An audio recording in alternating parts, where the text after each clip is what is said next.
The scoreboard of media is not accuracy. The scoreboard of media is attention. That's Rory Vaden, renowned keynote speaker, New York Times bestselling author, and the co-founder of Brand Builders Group. That's why a lot of people who are experts, they go, well, I feel stupid because I don't have a lot of followers. You don't need a lot of followers. You're not in a media model. You're in a trust model. You don't want to cheapen that just for more followers.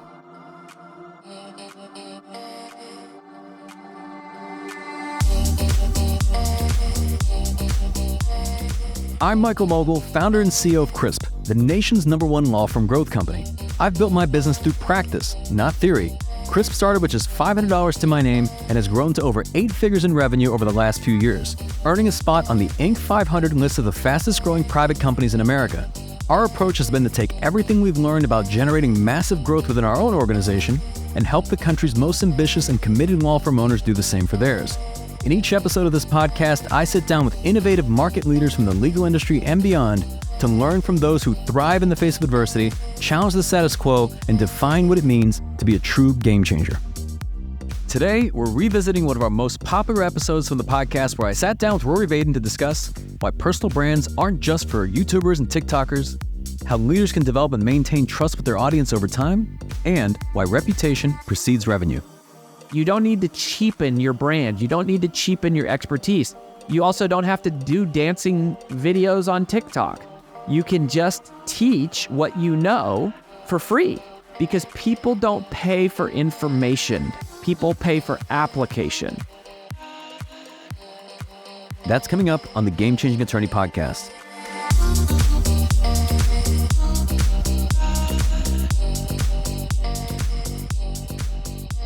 Before we begin today's episode, I want to remind you that we aren't beholden to any sponsors or run any ads on this podcast. This allows us to present all of our episodes raw and unfiltered. I'm not going to push any made-to-order meal services on you or try to save you any money on your car insurance. That being said, I have one small request. If you receive any value from this podcast, please give it a 5-star review. Pay the fee so we can keep this podcast free. All right, Rory, welcome to the podcast. Michael, thanks, man. It's an honor to be here. I love your whole business and what you're about, and your reputation precedes you, friend. I've heard so many good things about you. Well, I appreciate you saying that. And as you know, you've got a pretty diverse background. You're the co-founder of the Brand Builders Group. You're a best-selling author. You're a renowned keynote speaker. I'd love it if you just open things up. You could share a bit of that journey that led you to where you are today. I've been infatuated with success and influence really my whole life. And I would consider my area of study the psychology of influence. And part of that started from the lack of influence that I had and my family had growing up. I was raised by a single mom. My mom got pregnant when she was in high school. She had my brother. A few years later was divorced from his dad. She actually had 2 abortions. Then she had me, and then my biological father was gone 6 months after I was born. And so she was the single mom, 2 kids, no college degree, in her early 20s, like trying to make ends meet. But we always had a lot of love. We had a lot of faith. And I started wondering, like growing up, why did some families have money and why were some people so influential, and how come some people got into nice schools and got better jobs and had bigger homes and nicer cars, and where did that all come from? And I did martial arts when I was young. I became the youngest black belt in Colorado to ever get beaten up by a girl when I was 10 years old. So that's a true story. And then I got involved in direct sales. Was going door to door, 14 hours a day, 6 days a week through grad school, through undergrad and grad school. But I made about $250,000 in my summers doing that, and used that to start our first company, which was a sales coaching business straight out of grad school. Grew that to 8 figures. We had about 200 team members, sold that in 2018. Along the way, I had become a New York Times bestselling author when I was 29 years old. And then I was the youngest person in history to get inducted into the Professional Speaking Hall of Fame. And I had a TED Talk go viral in 2015 that was called How to Multiply Time, which is based on my second book. And so when we sold our company in 2018, this sales coaching business, fully expected to not work for a while, but I had a friend named Lewis Howes who I had met because when my first book hit the New York Times, I was on Lewis's podcast, and we're the same age. And I said, hey, you should write a book too. And if you want to know how we pulled this off, I'll share it with you. And we became friends. And then we lost touch with each other. And the day that we exited our former company, Lewis called us and said, hey, I've been growing, but I need some help. I'd love to have your brain on the strategy of my personal brand. And so in 2018, we kind of took Lewis on as just like a side project. Well, we were a part of the team that helped him go from 30 million downloads to 500 million downloads in 2 years. And he was the one that said, this has to be your new business. I know so many people who are mission-driven messengers is what we call them. People who want to make a difference in the world. They don't care about vanity. They don't care about ego. They care about making an impact, but they have no idea how to create a message, how to create books, how to create podcasts, how to create emails and social media and automation infrastructure. And so Brand Builders Group was born, which we never planned on doing. And now we provide personal brand strategy for those mission-driven messengers. And it's from newbies, a lot of professional services we work in, all the way up to John Maxwell's a client of ours, Ed Milet's a client of ours, Eric Thomas, E.T. the hip hop preacher, Amy Porterfield, Jasmine Starr, Jim Quick, like so many, Ryan Serhant, who's big in the real estate world. And here we are trying to help mission-driven messengers become more wealthy and well-known by teaching them how to build and monetize their personal brand. I love it. I want to dig into personal brand. So for somebody who's listening, I'm sure they're familiar. The majority of our listeners are entrepreneurs and business owners. I'm sure they're familiar with the business brand, but why personal brand? And I'm more so asking for those listening because obviously I'm a big believer, but just for somebody who's just not familiar with the concept of building their own personal brand, why is that important? Yeah, so let me give you some data points. I know you have a very intelligent audience, and we are very data-driven. And so one of the things that we did is we invested about $100,000 in conducting the first national research study on personal branding. So it's called Trends in Personal Branding National Research Study. We went out and we asked Americans all of these questions related to this, and we found that 74% of Americans say they are more likely to trust someone who has an established personal brand. 74%. And when you stratify that data down by generations, we know that for millennials, it's 85%. And for Gen Z, it's 79%, which means that this trend is going to continue more in the next 20 years, where people are making their decisions based on the personal brands. And a lot of times, Michael, I think when people hear personal brands, they tend to think, oh, that's for speakers or coaches or authors or TikTokers or YouTubers or podcasters. And so we actually dug into that and we asked the question, well, which industries does it matter most for someone to have a personal brand? And some of the data behind this is absolutely shocking, because the very industries that you wouldn't think would matter, but they do matter, there's a really big reason why. So this was the question we asked: how important is it to you that each of the following have an established personal brand? So the number one profession today that people say they want to have an established personal brand is their doctor. 61% of Americans say they want their doctor to have an established personal brand. Number two is their employer. 59% of Americans say it matters to them that their employer has an established personal brand, that they know who they are, they can see who they are in real life. Number three, out of all industries, according to the general population of America, is lawyers. 58% of Americans say they want their lawyer to have an established personal brand. Next down from that is financial advisors, bankers, insurance agents. And here's what we discovered. It's really simple.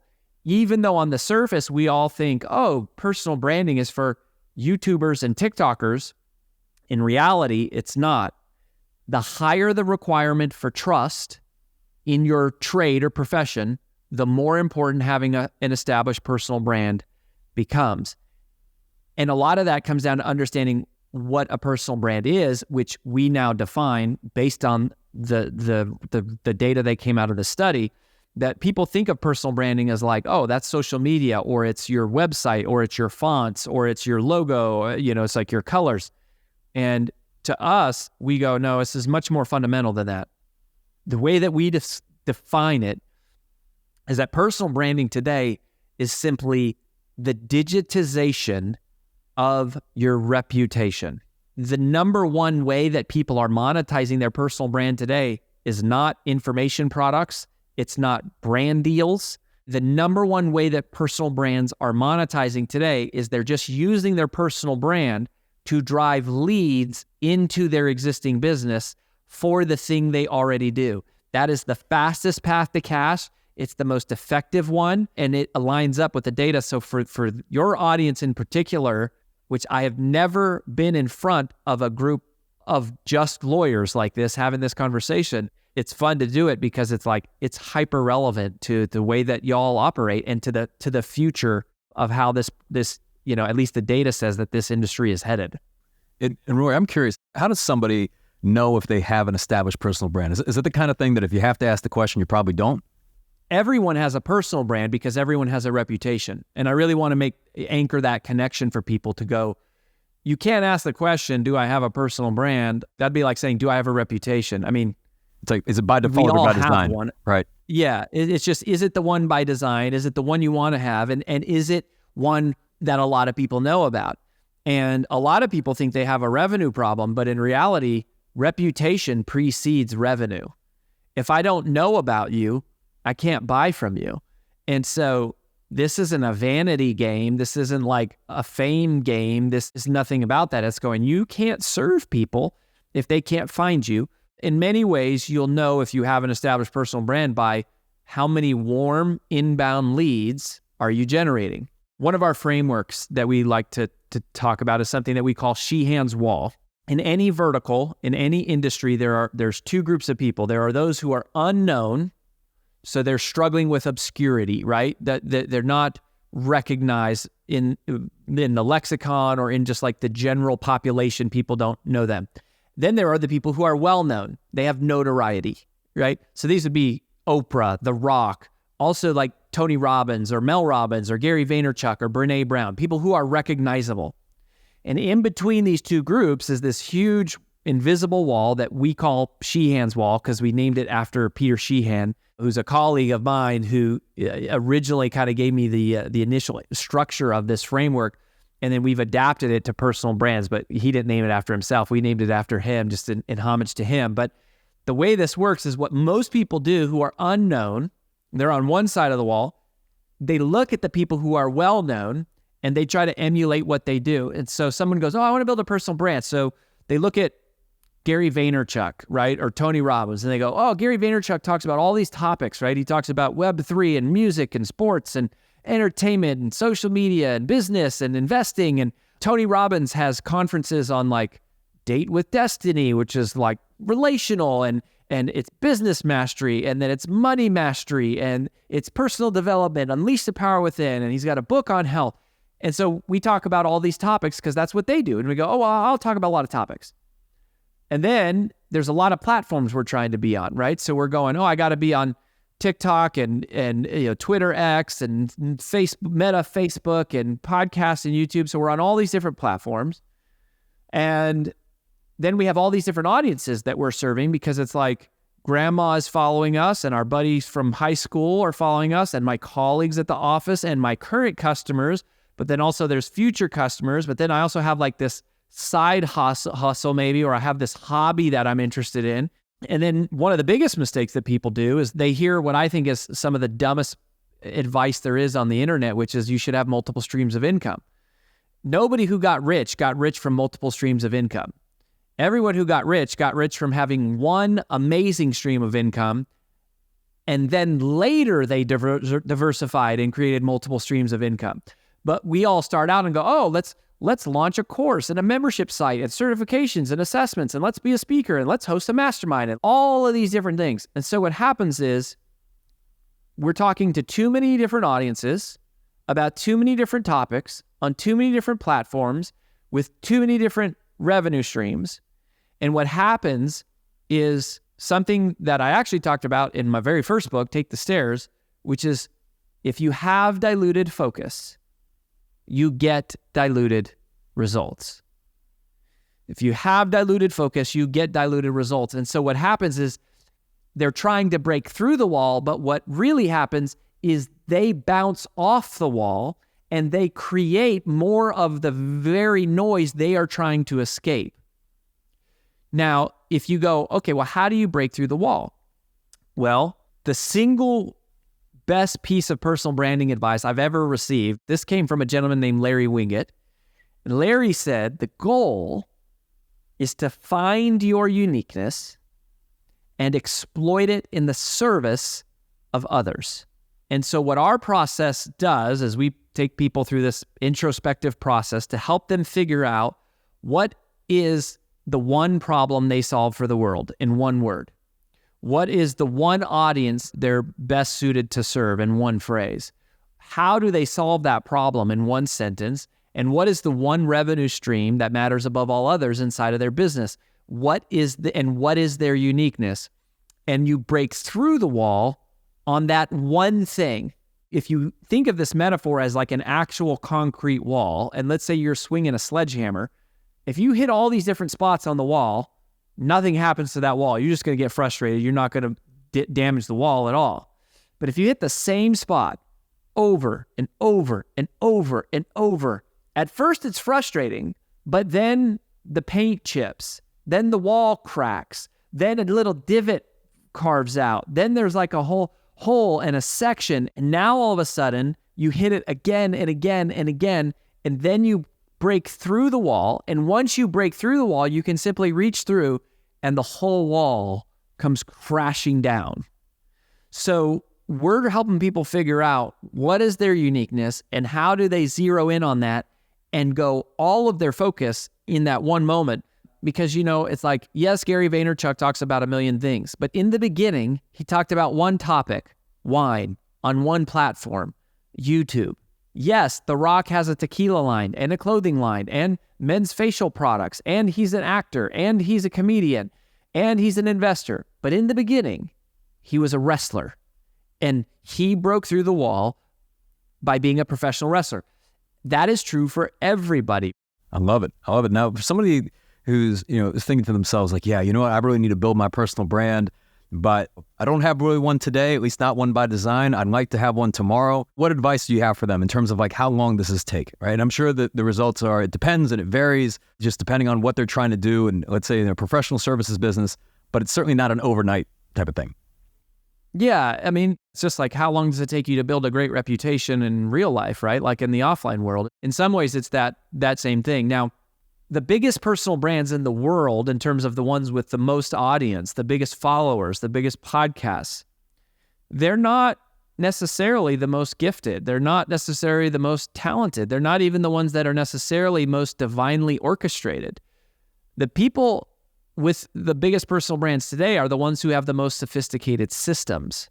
They have the most sophistication on their content creation, and they're measuring everything and they're optimizing everything to reach more people. It's much more of a science than it is an art. We make it into a science and layer the science on top of the art, but the science is much more predictable. Everything from becoming a New York Times bestselling author.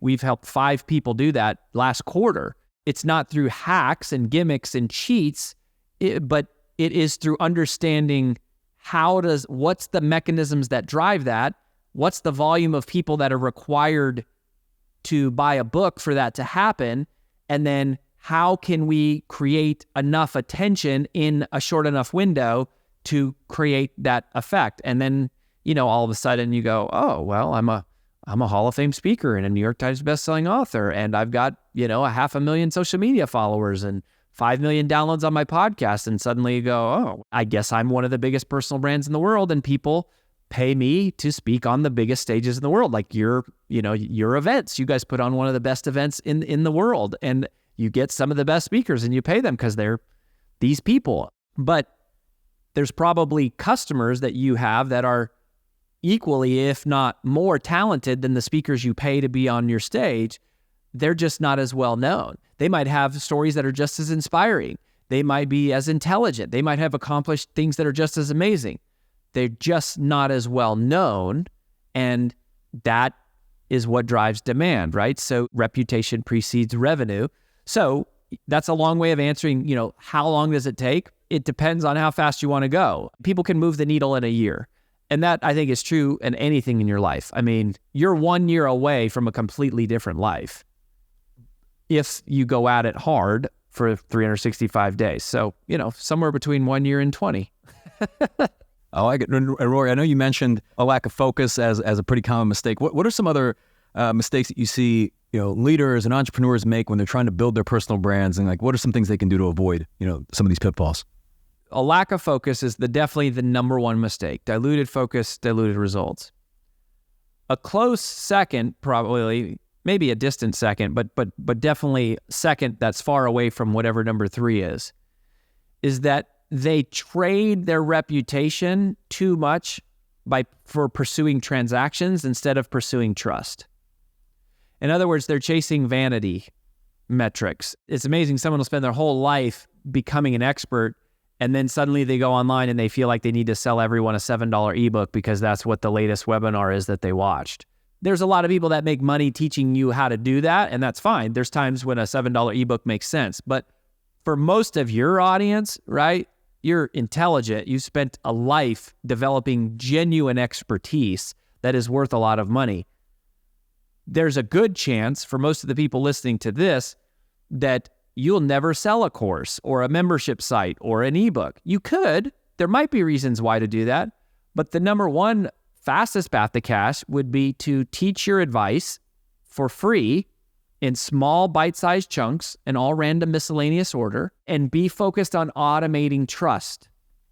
And then what happens is you go, all right, let me teach you how merger and acquisitions work. And let me tell you the story anonymously of a client I worked with. And here's the things that were wrong with their agreement. And here's the things they didn't flush out. And here's what happened when we litigated the issue. And here's what I've seen in settlement discussions and da-da-da-da-da. And when somebody is going, wow, this person knows a lot about business acquisition and valuation and M&A. When I go to sell my business, who am I going to call? I'm going to call this person. You don't have to sell me a course. I don't need a course. I need you to sell my company. You didn't get paid for years of producing all of that content, but you got paid millions of dollars off of one customer who followed you, and you automated trust.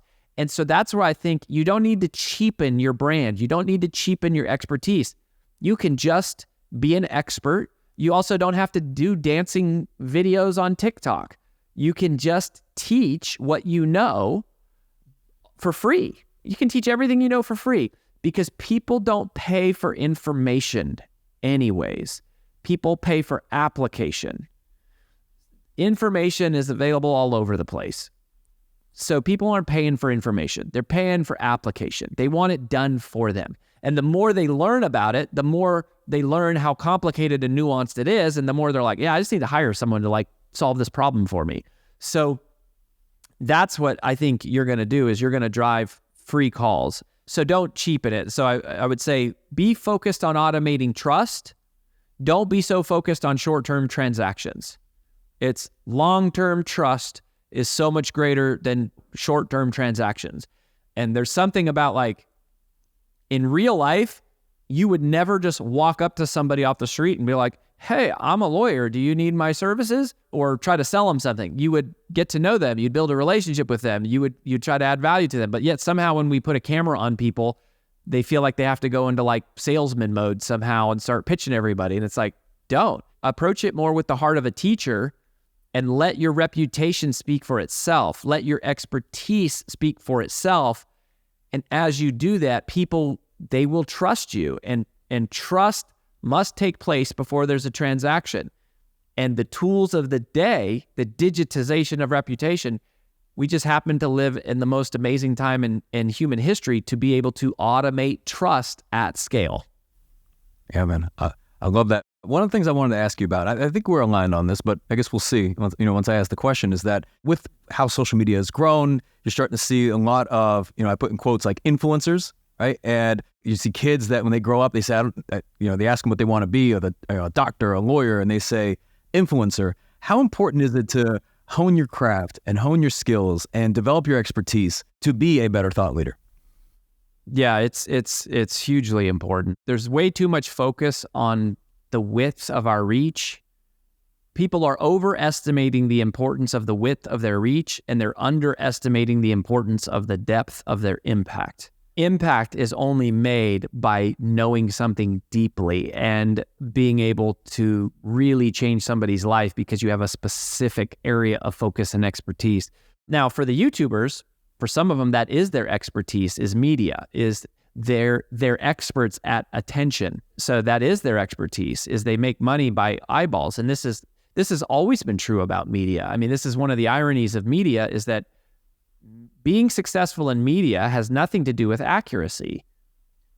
The scoreboard of media is not accuracy. The scoreboard of media is attention. And media is about getting attention. Like literally their business model is they get paid for impressions. They get paid for eyeballs, which means they need more attention. How do you attract attention? Well, typically, if something is just accurate, that's not going to attract attention. That's not newsworthy because it's just accurate. What attracts attention is the superlative, the exaggeration, the myth, the scary, the polarizing, the angering. And so that's why a lot of people who are experts, they go, well, I feel stupid because I don't have a lot of followers. You don't need a lot of followers. You're not in a media model. You're in a trust model. You're in a truth model. You're in an actual business. You don't want to cheapen that just for more followers. Like, you don't need millions of followers to make millions of dollars. I mean, this is interesting, right? Like Brand Builders Group, we got 0 to 8 figures in 5 years. The second time we've done this, no investors, no outside capital, just like you, right? So I love that about you. And it's by serving a vertical in a deep way. Look at what you guys do. You serve one industry. One. Do the principles that you teach apply to other industries? You betcha. Do the business processes you teach apply to dentists and to chiropractors and to accountants? Sure they do. But what you want to do is not ask, who are all the people I can help? The question you want to ask is, who can I serve in the deepest way? How do I find my uniqueness like right now? Is there a shortcut? And the answer is yes. Now, we didn't know this shortcut when we started the company. We actually only realized this after we had worked with a couple thousand customers. And we noticed, Michael, a pattern that started to emerge. And it was really when we were scaling our team and we were trying to teach our team of strategists how they could start coaching our clients so that we could help more people. And we stumbled across this realization that for all of us, for every single one of us, you are most powerfully positioned to serve the person you once were. That is where your uniqueness almost always lies. It's almost always somehow connected to or attached to the person that you were somehow in some way at one point, because you understand that person. You know what it's like to be that person, right? Like when someone says, oh gosh, I'm aspiring to be like a best-selling author, or to just be an author at all, or to be a speaker, or to build a personal brand, I go, there's pretty much no one else in the world that can help you more than us. Why? Because I've spent my entire life living that dream, that nightmare, and figuring out how to turn that nightmare into a dream. And you have too. There is something in your life, like whatever you've done. So the question is, what challenge have you conquered? What obstacle have you overcome? What setback have you survived? What tragedy have you triumphed over? Therein lies, in the answers to those questions, therein lies the intersection of your uniqueness. That is where your uniqueness lies. And when you do that, it's magic, because people feel it. They feel a difference when they're talking to you versus someone else, because you're not pretending. You're teaching them, you're serving them, you're helping them go down a path that you have already personally walked, versus the pretenders who are online just attracting eyeballs by saying things that are sensational. So not only Can you do it without doing that?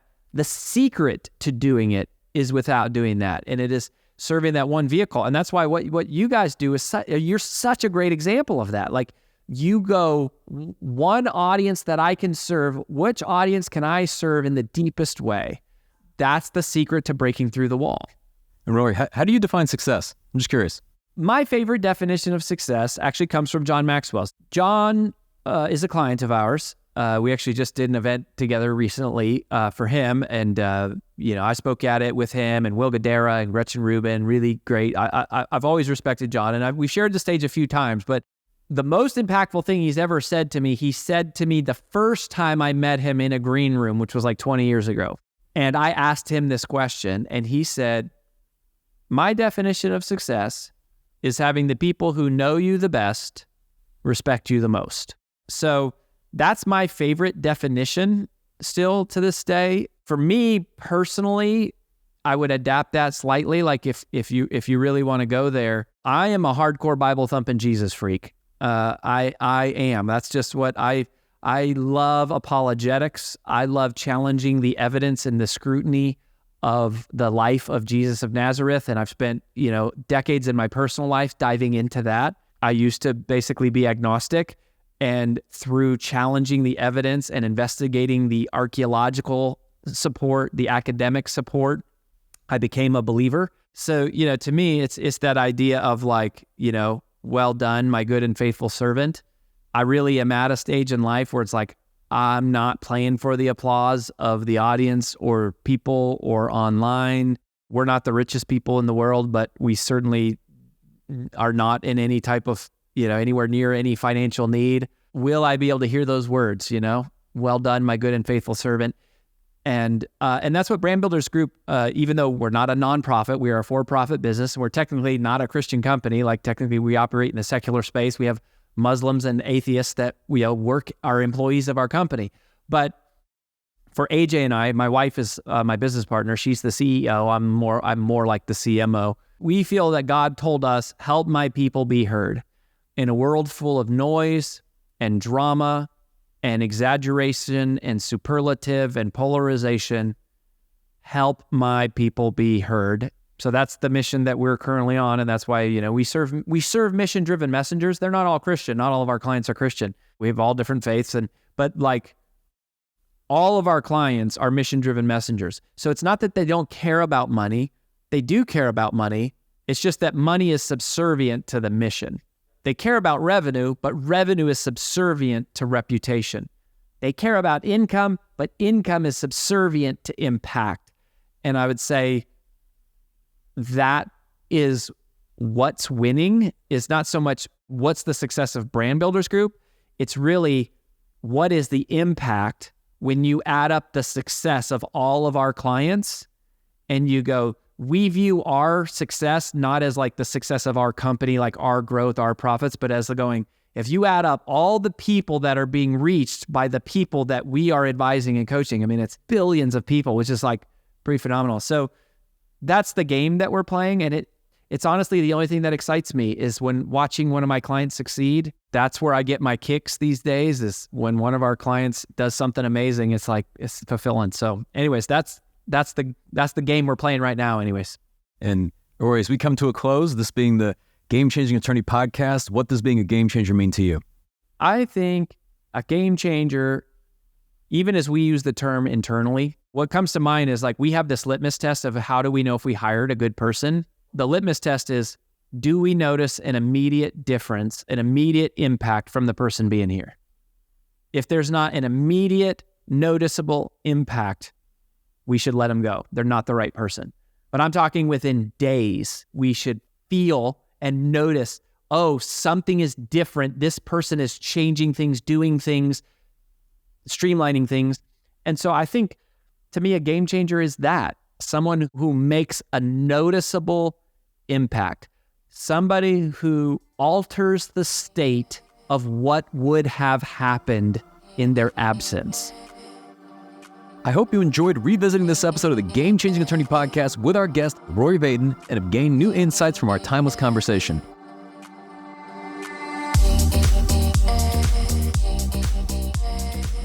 If you found this episode valuable, here are 3 free ways that I can help you grow your law firm. Number 1, download the first chapter of my book absolutely free at GameChangingAttorney.com. Number 2, you can shoot me a text at 404-531-7691 and I'll answer any question that you've got for me. And finally, number 3, if you can leave this podcast a 5-star review, it'll help us gain access to more influential thought leaders and bring their lessons learned here to you. For more information on our interview with Rory Vaden, see the show notes for this episode in your podcast app or visit legalpodcast.com.